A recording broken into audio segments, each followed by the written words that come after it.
আলহামদুলিল্লাহ, আজকের সেমিনারের আয়োজিত সেমিনারের সম্মানিত সভাপতি সাহেব, আমাদের এই বাসা আতহারিয়া মাদ্রাসার সম্মানিত আফাতে গায়ে কেরাম, প্যারে তুলাবে কেরাম, আমি দু একটা কথা সংক্ষেপে বলতে চাই। একজন কথা বলবো না। আমার প্রথম কথা হলেই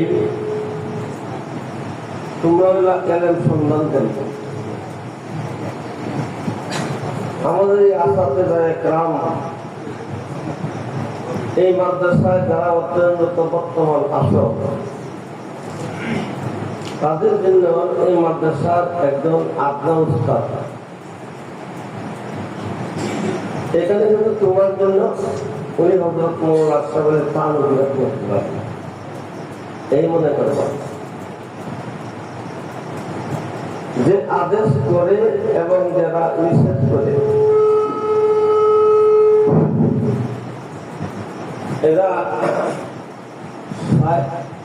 মনের ইচ্ছার পক্ষে হোক এবং বিপক্ষে হোক, তিক্ততা হোক মিষ্ট হোক, এই কথাটা খুবই চেষ্টা করবো মানার জন্য। একবারের চেষ্টায় যদি না করো, শতবার চেষ্টা করবা ওনার কথা মানার জন্য। এরপরে আরো উপরের মাদ্রাসায় যখন যাইবা, তখন সেখানকার উস্তাদ আমাদের যে অনেক যোগ্য বেশি থাকবেন, যেহেতু বড় মাদ্রাসা, ওনাদের সান্নিধ্য থেকে এই কথাগুলি মানার চেষ্টা করব। এরকম আল্লাহ তাআলা যেন সকলকেই বুখারী শরীফ, মুসলিম শরীফ, তিরমিজি শরীফ, আবু দাউদ শরীফ সবগুলি, কোরআন শরীফ সব যেন সহিহ শুদ্ধভাবে আমাদের পূর্ববর্তীদের মতো যেন শিখতে পারো, আমরাও দোয়া করি। আর তোমরা এই নিয়ত করো, চেষ্টা করো, আল্লাহ তাআলা তোমাদেরকে দান করবেন। তোমরা সবাই কি চাও না কোরআন শরীফ, বুখারী শরীফ, তিরমিজি শরীফ, আবু দাউদ শরীফ, নাসাঈ শরীফ এগুলি সহিহ বুঝ আমরা দিতে চাই? কে কে প্রস্তুত আছে? হাতটা দেখাও তো। আল্লাহ তাআলা সকলকে কবুল করুন, আমিন। এই কবুলিয়তের রাস্তায় গেলে চলমান অবস্থায় মাদ্রাসার উস্তাদের কথা পুরাপুরি মানতে হবে, তিক্ততা লাগলেও মিষ্টি লাগলেও। আর একটা কথা বলি, তোমরা যে বক্তব্য শিখতে যাচ্ছ, আমাদের এই দেশে সম্মানিত অনেক ব্যক্তি আছেন, যদিও তোমাদের নজরে খারাপ লাগে, আল্লাহর নজরে ভালো লাগে যেটাই, ওনাকে সিংহাসনে বসাইছেন, রাজবটুক পড়াইছেন, ওনাদেরকে গাড়ি দেওয়া তুচ্ছ করে আমরা কখনো কথা বলবো না। বাদেশের মুরব্বী যদি বাতিল হয়ে যায়,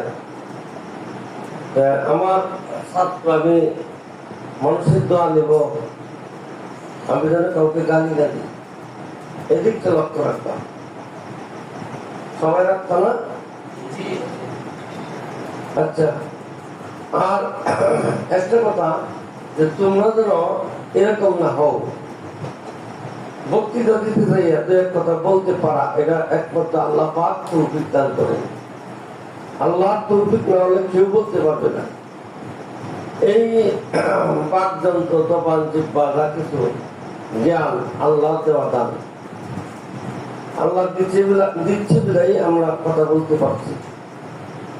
কিন্তু একটা গুণ যেন আমাদের মধ্যে প্রবেশ করতে পারে, কোন গুণ না? আমি বলতে পারি, সবার উপরে বলতে পারি। সবার উপরে বলার তৌফিক কে দিয়েছেন? আল্লাহ। শুনতেছ? এই আমিত্ব, বরত্ব, অহংকার একমাত্র একজনের অধিকার আছে, তিনি হইলেন আল্লাহ রাব্বুল আলামিন।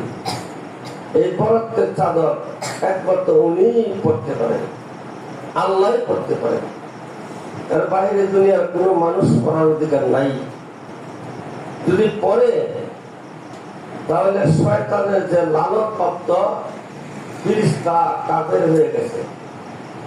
আল্লাহ অভিশপ্ত করেছেন, শয়তান বানাইছে, তার দলের মধ্যে ফেলাই দিল। এই জন্য আমি কিচ্ছু জানি না এই কথাটা যেন সবসময় আমার কাছে থাকে। বোঝাইতে বলছি সবারই, এটা স্মরণ রাখতে। আর মানুষকে দেখানোর জন্য কোনো সময় যেন আমার একটা কথাও না হয়। কথাটা হবে আল্লাহকে সন্তুষ্ট করার জন্য। এই কথাটা খেয়াল রাখতে তোমরা সবাই। আর আমাদের দল, আমরা কোন দলের মানুষ সেটাকে চিহ্নিত করি। আল্লাহ রাব্বুল আলামিন এক, তার কোন শরীক নাই। আমাদের নবী সরদারে জাহান, হাজার হাজার নবীর সকল নবীরই শ্রেষ্ঠ। সেই নবীরে আমরা উম্মত। আল্লাহর বন্ধু হইলেন আমাদের নবী, আর সকল নবীদের সর্দার আমাদের নবী। শুকরিয়া, আমরা যেন সেই নবীর উম্মত হতে পারছি। আমরা আল্লাহর দলের, আল্লাহ রসুলের দলের, আমরা মুমিন দলের লোক। একজন মুমিন মানুষ কখনো নিজের মধ্যে গুনাহ, গুমরাহি একটাও স্থান নেওয়া যাবে না। এরা অন্তর থেকে, কলব থেকে যে কোনো মূল্যে যত চেষ্টাই হোক সরাতে হবে। আমি আশা করব যে তোমরা তালিবুল ইলম কোন ধরনের গুনাহ যেন না আসতে পারে। যেরকম বিজাতিরা আমাদের বিদ্রোহে একটা তালিবুল ইলম যেন ইলমের শিক্ষা থেকে বঞ্চিত হয়ে যায়, তার জন্য মোবাইল ফোন চালু করিয়া বিভিন্ন গুনার কাজ চালু করছি। এখানে যদি আমরা প্রিয় বানাই লই এই গুনার কাজকে, আমার জীবন কিন্তু ধ্বংস। আমরা আজকে সবাই তওবা করে এই গুনার থেকে আমাকে বারবার চেষ্টা করে আমি মানে মুক্তি পাওয়ার চেষ্টা করি। সবাই রাজি আছেন ইনশাআল্লাহ? সবাই। আর আমাদের দেখতে হবে সুরাত, শারীরিক অবস্থা, পোশাকের অবস্থা। আমাদের নবী সাল্লাল্লাহু আলাইহি ওয়াসাল্লাম কিভাবে মাথার চুল রাখছেন, তিনটা তরিকার থেকে একটা তরিকার চুল রাখছেন। বাপরি রাখছেন, বাপরি যারা দাঁড়িয়ে উঠছে তারা রাখতে হবে। আর বাকি হলো কামায় রাখা। আর একটা তরিকা হইলো আধা গোড়া সমান করে রাখা। এটা আল্লাহ নবী রাখছেন, করছেন। আমরা আমাদের আকাবির উলামায়ে কেরাম, সাহাবায়ে কেরাম থেকে দরিয়া তাবে তাবিঈন সকলে সংক্ষেপ করতেছি, উলামায়ে কেরাম পর্যন্ত আমাদের দেশে হুজুগানে দিন সবাই এই নবীর তরিকাকে পছন্দ করছেন। বিজয়ী আজকে ওনাদের বিজয় ডঙ্কা সানিয়া দুনিয়ায় পাচ্ছেন এক একজন ব্যক্তি। সময় স্বল্পতা আমি গোছায় আনতেছি কম বলার জন্য। এই জন্য আমরা ওনাদেরকে অনুসরণ করব, অনুকরণ করব। আমাদের সাহেব বালিয়া কি অবস্থায় ছিলেন, আনোয়ার সাসাব উনি কিভাবে ছিলেন, বর্তমান আমাদের বিশ্বাস ইসমাইল সাহেব দামাত বারাকাতুম তিনি কিভাবে থাকেন, এরকম ময়মনসিংহ এবং বাংলাদেশের প্রখ্যাত উলামায়ে কেরামগণ ওনাদের চেহারাটা কিরকম, ওনাদের পোশাকটা কিরকম, কথার চাল চলনটা কিরকম, আমি এই তরিকাটা দেখি বোঝাইতে পারছি। আর ইহুদ এবং নাসারা খ্রিস্টান এরা আমাদের পক্ষে না, এরা শয়তানের পক্ষে কাজ করে, এরা শয়তানকে খুশি করে। কারণ এরা যেভাবে চুলটা রাখে ইহুদি নাসারারা, আমার মাথায় এই চুলটা যদি রাখতে থাকি বাচ্চা মানুষ বুঝতাম পারছি না। আজকে এই দরবারে তওবা করিয়া আমার চুলটা আগামী দিনে একবারে সুন্নত তরিকায় চালু করিয়া মৌত পর্যন্ত রাখবো। ক্ষেত্রে আছে 8টা দিকে ইনশাআল্লাহ দেখি এখানে আল্লাহ তাআলা রহম করবে। আমরা কথা শোনা, হাত নামাও, এই সুন্নত তরিকার পোশাক পরিয়া একটা রাকাত নামাজ তোমাকে পড়তে হবে না, নফল। এই মেহনতের জন্য রোজাও রাখতে পারবেন হবে না, এরকম দান কেরাত করতে হবে না, কিন্তু আল্লাহর নবীর সুন্নতটা পরিধান করে যদি হাঁটা যায়, কাউকে বলতেও হবে না যে দিনের দিকে আসেন। এই নবীর সুন্নত তরিকার মধ্যে এত খায়ের, এত বরকত আছে, আপনি তার প্রতি আকর্ষণ হয়ে যায় আর পছন্দ করিয়া লাই। করার পরে দেখা যায় যে একটা ছাত্র মাদ্রাসায় ভর্তি হয়ে গেল, আর সে বড় আলেম হয়ে গেল, মুত্তাকি হয়ে গেল। এই সবটা তোমার এই সুন্নত পোশাকটার দাওয়াতে হয়ে গেল। সুবহানাল্লাহ, জোরে কর সুবহানাল্লাহ। হযরত মাওলানা ইব্রাহিম সাহেব রহমতুল্লাহি আলাইহি নাফরাল্লাহু মারকাদা, উনি পরিধান করে যাচ্ছিলেন রাস্তায়, আর হযরত মাওলানা মিয়া হোসেন রহমতুল্লাহি আলাইহি নাফরাল্লাহ উনি পছন্দ করে ওনার পিছন পিছন ছুটতেন এবং সাহারানপুর চলে গেছেন। সেইখান থেকে আদর্শ শিখে, নবীর তরিকা শিখে, কোরআন হাদিস শিখে বাংলাদেশের তালিম তরবিয়াতের ব্যবস্থা করেছেন উনি। আর ওনার একজন ছাত্রের কথা বলি, হযরত মাওলানা মাহমুদ হুসেন হাসান সাহেব দামাত বারকাতুহুম মুতামিম ছাত্রালী মাদ্রাসায় এরকম হাজার হাজার ছাত্র বানাইতেছেন, শত শত মাদ্রাসা বানাইতেছেন। এইটার সওয়াব, এইটা হযরত মাওলানা ইব্রাহিম সাহেব এই যে সুন্নত পোশাকটা করতেন, কিচ্ছু ভালো লাগছে না, উনি কবর থেকে পাইতে থাকতেন। সুবহানাল্লাহ কওছে। আমরা কি এই সুন্নত তরিকার পোশাকটা, সুন্নত তরিকার মাথায় চুলরা, মানে হাত পায়ের নখ কাটা, আমরা একটা একটা করে শিক্ষা দেব।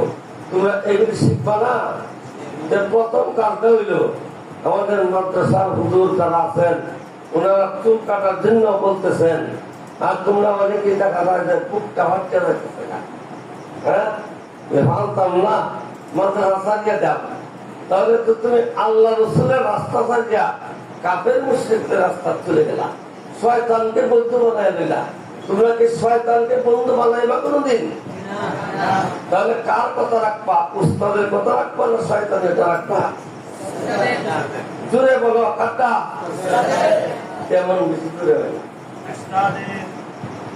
এই সুররা তিন তরিকায়, এক তরিকায় চাই।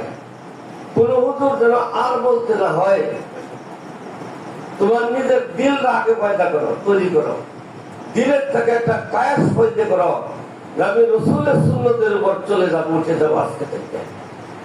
আচ্ছা, রাসূল সাল্লাল্লাহু আলাইহি ওয়াসাল্লামের সুন্নতের উপর এই মাথার চুলের ব্যাপারে, মানে কেলা রাসূল সাল্লাল্লাহু আলাইহি ওয়াসাল্লামের যে তরিকা চুলরা রাখছেন, আমরা আজকে থেকেই রাখবাম। কেলা কেলা তৈরি আছে, হাতটা দেখাই।